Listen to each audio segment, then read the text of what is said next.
As President Trump has now paused tariffs on some cars coming into the United States from Canada and Mexico. That's one day after those tariffs went into effect. Here's what White House Press Secretary Karoline Leavitt had to say yesterday.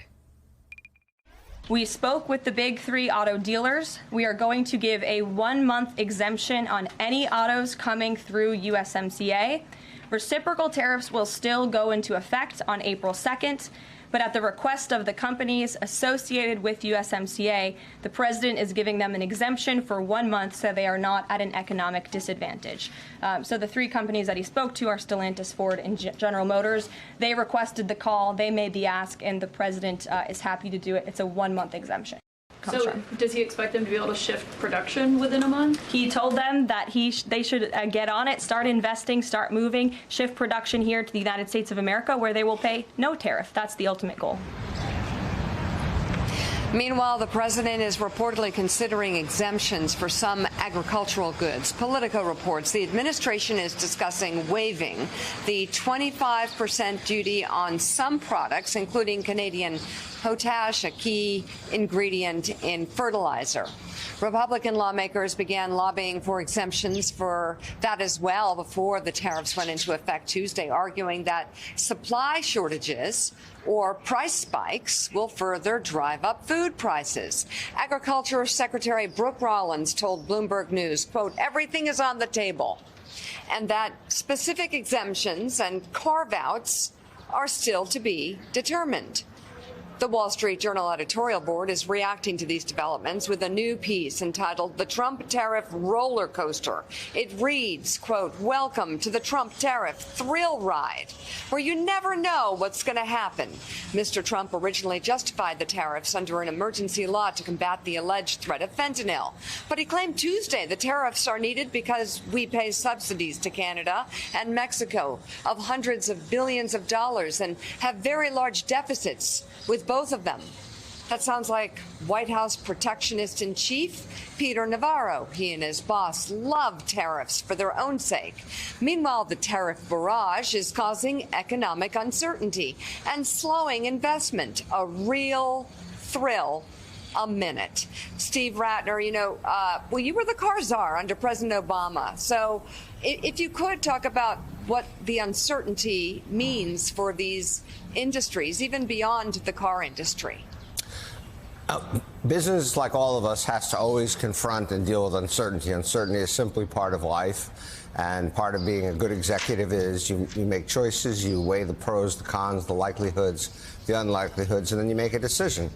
When you introduce something like haphazard government policy on top of that, you're simply compounding the challenge for business to make the right decisions, to get cars to the right places, to make the right kind of cars, to charge the right prices for them, and so on and so forth. And so all of what the president's been doing, where first you run 10 yards forward and then you go 2 yards back and then you go left and then you go right, is simply introducing a level of uncertainty that's really hard for business. The car industry is particularly complicated because what most people perhaps don't know is that they don't simply make a car in Mexico and bring it here. We make parts here, sometimes that are sent to Mexico. They do some stuff to it. It's called a subassembly. Then it's sent back to the U.S. They do some more stuff to it. Goes back to Mexico. Then it goes into the car. And then the car comes here. And the same thing happens with Canada. And so because of NAFTA, actually, which removed these tariff barriers, it allowed the car companies to produce the parts of the cars in the places where it was most efficient to produce them and assemble them in the places where it was most efficient to produce them. And now you put kind of a blockade in a road, and so you have to go around in a different road, and it just makes it more complicated. And obviously it makes it more expensive. The estimates are $7,000 to $10,000 per additional car if and when all these tariffs go into effect. But this also obviously demonstrates sort of log rolling and decision making, on the fly in the Trump administration. Somebody calls up, say, okay, you can have relief, and then somebody else calls up and we'll give you relief. And it is just the antithesis of what business wants from government, which is ironic, of course, because this administration said they were going to come in and really help business and get the country, quote, moving again and all that sort of stuff. To that point, Jonathan, as we know, covering this man as a politician now for almost a decade, it's often the last person he talked to on the phone. With the CEO of a car company, calls him up, flatters him a little bit and say, hey, this is really going to hit us. It's going to hurt American workers. It's going to raise prices for consumers. Can you give us a break? And then Trump says, all right, give these guys a break. How do you read this pause, a 1-month pause? And we can talk to Steve about what that means exactly after a month. Is this him watching the stock market? Is it him hearing from CEOs? Is it him worrying that, oh, maybe I jumped too far too fast? It's a little bit of all of that, Willie, I'm told. So I spoke to some people in the Trump orbit yesterday within the West Wing who they acknowledge that the stock market has rattled them somewhat. Many of these cable news networks have the little graphic in the corner there showing the declines on Wall Street over the last couple of days. It's been a pretty significant sell-off. And we know that this president in particular sort of almost judges the health of the economy by the stock market. He's very quick to take credit when it's doing well, and he tries not to talk about it publicly when it's not doing well. But certainly there are some private anxieties. And to your point of a moment ago, exactly right. He is susceptible to flattery, to lobbying efforts. There have been some big business and CEOs who are making their case to him as to why this is not necessarily a good idea. We also heard, Caddy, in the last couple of days, some Republicans willing to, shall we say, tentatively use their own voices to suggest that, well, maybe these tariffs aren't necessarily the best idea. We've had lawmakers, including some senators, ask for carve-outs, like don't tariff these products because that would be bad for my constituents. We heard Majority Leader Thune earlier this week express the hope that these tariffs are temporary, sort of leaning into the idea that they're just a negotiating tactic and Trump can get a couple of wins and then take them off again. But we also know that this is something he does believe in. And if he stubbornly sticks with them for a while, I'm curious, what do you think, Republicans you speak to? Could there be a louder chorus of voices saying, hey, we got to reconsider this? Yeah, and there was more tepid applause to that bit of the address to Congress on Tuesday night than to other bits of the address to Congress. So you can sense that Republicans don't love this. Of course, lots of them are free market economists. They come from that old school of economics. They don't want their own constituents to be hit by more inflation, Sam. What's it going to take, to put it to you? Because I'm hearing you need 8 to 10 Republican senators really to be able to do anything in terms of criticism because they all need air cover. Right. They can't do it if there's only 2 or 3 of them. That's not enough. Collective action problem. And the question is, at what point do any of these policies, and the tariffs are one of them, at what point do any of these policies hit consumers enough, voters enough, their voters enough, that they would have a interest in sticking their heads up above the parapet? I don't know. The stock market, obviously, stumbling is a problem for them. I think we saw some pushback on the idea that they would reverse the CHIPS Act, which is a huge domestic manufacturing investment, which a number of them had signed on to and co-sponsored, and they want that money in their districts. But it's just these policies and this governance is structured in a way that makes it particularly difficult to put the genie back in the bottle. And by that, it's just the system is ripe for corruption, right? If Donald Trump can, on a whim, decide, you know what, we're going to have an exemption for this. Because which he did first time around, yes, right? Of course. Lots of exemptions. The farmers got bailed out, the exemptions left and right. And really, it's like, well, if you've called Donald Trump on the right moment, or if you've managed to score the right hit on Fox and Friends and he happened to see you, or if you've donated to his political action committee, yeah, you can get a carve-out. But it's not just the tariffs, right? I mean, this is the same exact situation we're now seeing with Doge, in which Elon Musk goes to the Hill yesterday. Republicans complain about these cuts because they're affecting their home districts. And Elon says, well, you know what? Call me and we can reverse the cuts. So we have a system in which 2 individuals basically get to decide at a whim that the policies that they're implementing can get reversed for the people that they like.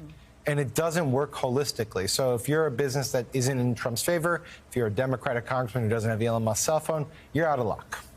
Such a good point. And now China is responding to President Trump's tariffs with a warning it is ready, it says, for any type of war with the United States. That message posted by the official X account of the Chinese embassy in the United States following President Trump's address to Congress on Tuesday, writing, quote, if war is what the U.S. wants, be it a tariff war, a trade war, or any other type of war, we're ready to fight till the end, end quote.